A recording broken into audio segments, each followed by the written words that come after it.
latest edition of Harlequin Spice TV. This month in December, we're celebrating the release of The Prince.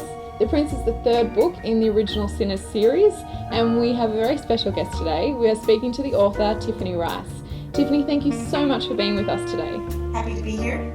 I have quite a few questions for you, but firstly, I'd like to know what inspired you to come up with such a multi-layered world that features the original Sinners? Once I finished writing Siren, I knew I wasn't done with the story.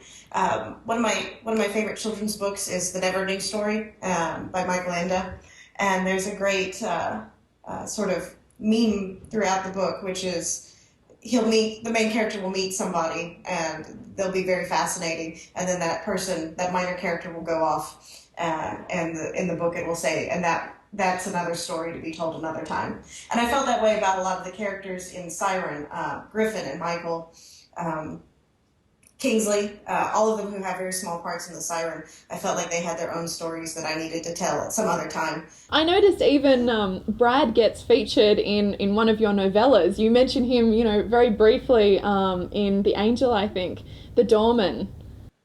Right, yes. He showed up. I thought that would be fun. A little inside joke for people who read the whole canon, who read the free stories on my blog and have read Little Red Riding Crop.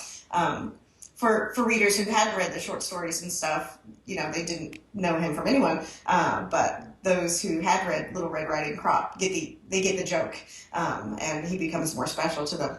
So I love doing stuff like that. There's a huge surprise character in The Mistress. I won't say who he is, but my hardcore readers will gasp when he shows up on screen, and I can't wait. So The Mistress is book 4.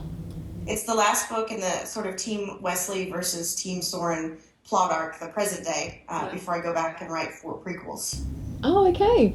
So Yes. it is intending, actually, it's not a trilogy, as we all have been led to believe so far. Lies. All lies. But that's very exciting. So we have a 4th book.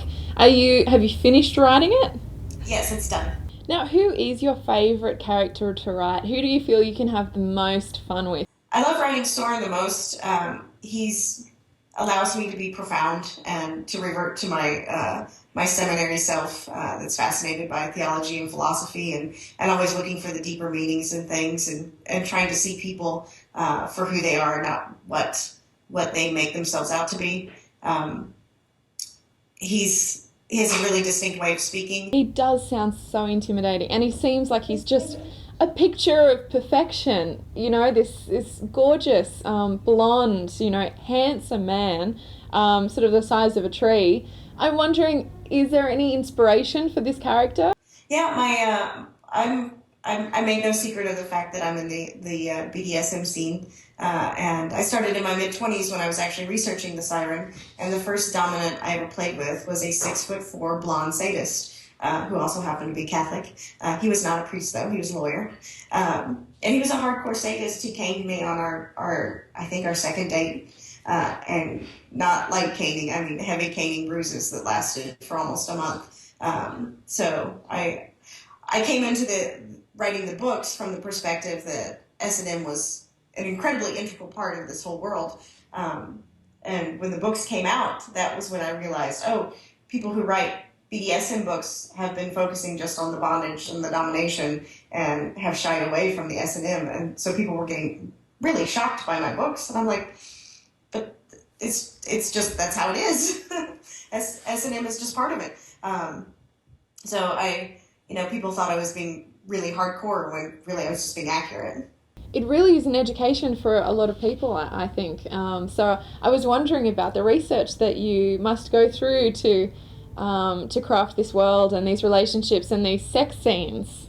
Research is the best part of my job, definitely. When I'm in New York, I always hook up with kinky friends and we go to parties and stuff. And not that long ago, I was in